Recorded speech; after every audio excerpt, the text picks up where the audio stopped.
Tauhid artinya adalah ja'lu syai' wahidan, menjadikan sesuatu menjadi satu. Maksud mentauhidkan Allah adalah mengesahkan Allah dalam 3 hal. Ini mohon diperhatikan karena sebagian orang ketika mendengar pembahasan tauhid, dia menganggap bahwa pembagian tauhid menjadi 3 ini adalah bentuk akidah kreditas. Ya. Ini kekeliruan. Ini bukan trinitas. Karena gagal faham. Maka perlu saya uraikan dengan jelas bahwa ini maksud tauhid terbagi menjadi 3 adalah bahwa kita wajib harus mengesahkan Allah dalam 3 hal. Mengesahkan Allah dalam 3 hal, bukan menuhankan 3 hal. Ya, bukan pula bahwa sifat Allah hanya 3. Ini saya ulangi. Maksud tauhid terbagi menjadi 3 adalah kita harus mentauhid, mengesahkan Allah dalam 3 hal, bukan menuhankan, menjadikan Tuhan menjadi 3. Bukan pula membagikan sifat Allah hanya 3. Paham ya? Nah, yang pertama, kita harus mengesahkan Allah di dalam ar-rububiyah, dalam pengaturan alam semesta. Bahwa Allah Maha Esa di dalam menurunkan rezeki, menurunkan hujan, menciptakan langit, menciptakan bumi, mematikan, menghidupkan, memberikan kebaikan dan mudarat. Dalil untuk tauhid ini adalah firman Allah, Alhamdulillahi Rabbil Alamin. Yang kedua, kita wajib mengesahkan Allah fil uluhiyah, dalam tujuan beribadah. Maka tiada satupun ibadah yang Allah anjurkan kecuali kita memberikannya, melakukannya hanya untuk Allah semata. Tidak boleh dipalingkan untuk selainnya. Dalilnya adalah iyyaka na'budu wa iyyaka nasta'in. Hanya kepada Engkaulah kami beribadah dan hanya kepada Engkaulah kami memohon pertolongan.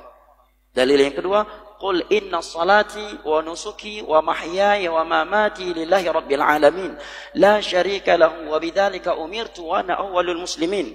Katakanlah wahai Nabi Muhammad, sesungguhnya salat, sembelihan, hidup dan matiku hanya untuk Allah semata yang telah mengatur alam semesta ini, tiada sekutu baginya, dan aku adalah yang pertama kali atau yang paling sempurna menyerahkan diri kepada Allah.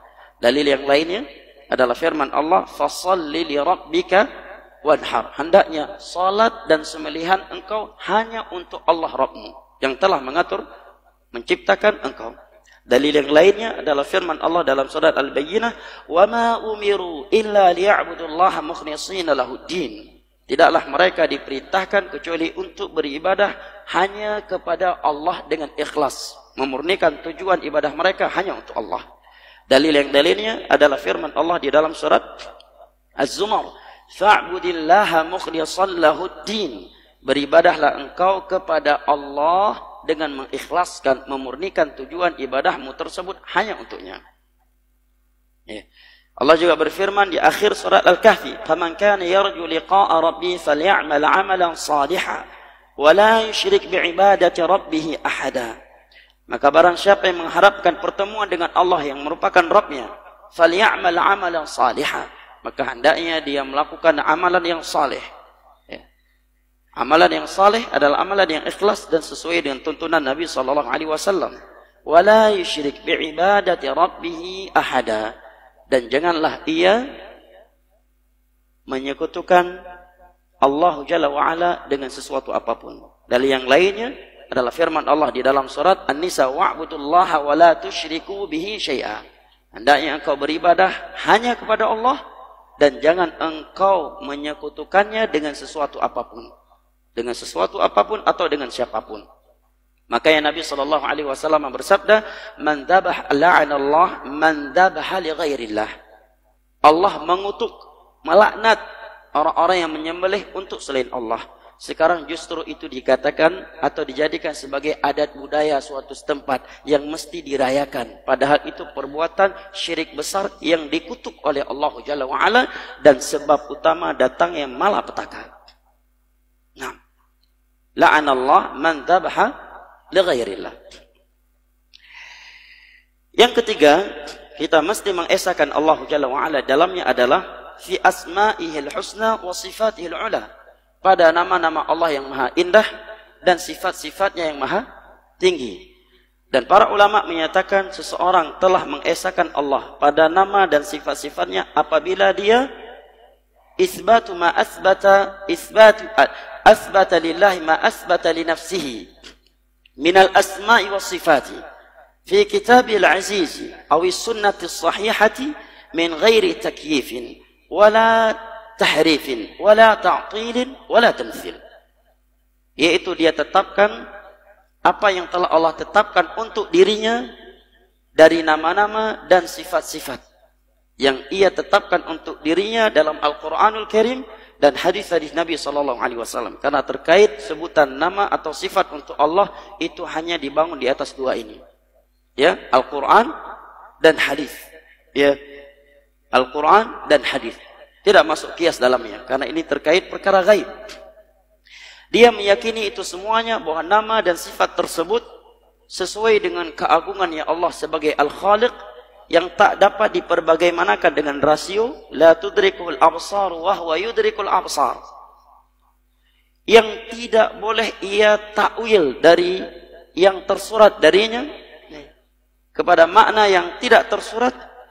Tidak boleh pula dia menolaknya dan tidak boleh pula ia menyerupakannya dengan sifat makhluk. Laisa kamitslihi syai'un wa huwas samiul basir. Ini dalil dasar, dalil utama dalam bab tauhid asma' wa sifat. Laisa kamitslihi syai'un wa huwas samiul basir. Tiada sesuatu yang serupa dengan Allah. Perhatikan bunyi ayat. Allah tidak menyatakan ia tidak memiliki sifat istawa. Allah tidak menyatakan ia tidak memiliki sifat ini dan itu. Tetapi Allah hanya meniadakan keserupaan darinya. Tiada pendalilan sedikit pun dari ayat ini peniadaan Allah dirinya terhadap dirinya dari sifat-sifat tertentu. Allah tidak menyatakan dia tidak memiliki sifat ini, dia tidak memiliki sifat itu. Tetapi Allah menyatakan laisa kamitslihi syai'un, tiada sesuatu yang serupa dengannya. Kenapa saya pertegaskan hal itu? Karena seringkali ayat ini dipakai oleh sebagian orang untuk menolak beberapa sifat yang Allah sendiri memberitakan dirinya bersifat dengan sifat tersebut. Makanya saya katakan, Allah di dalam ayat ini tidak menyatakan dirinya tidak memiliki sifat istawa. Allah juga tidak meniadakan dalam ayat ini darinya sifat-sifat yang telah ditolak oleh sebagian orang tatkala dia memahaminya dengan akal atau dengan alasan khawatir menyerupakan Allah dengan makhluknya. Tapi dalam ayat ini Allah katakan laisa kamitslihi syai'. Tiada sesuatu yang serupa dengannya, bukan dia tidak memiliki sifat. Maka pada ayat berikutnya Allah katakan wa huwas samiul basir. Dan dialah adalah Allah yang bersifat mendengar lagi melihat.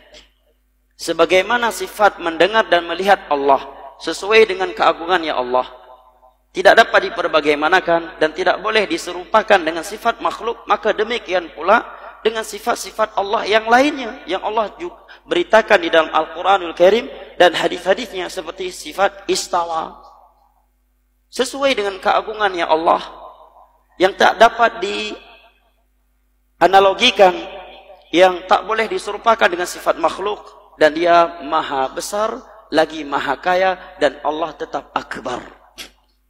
Jelas Allah tetap akbar.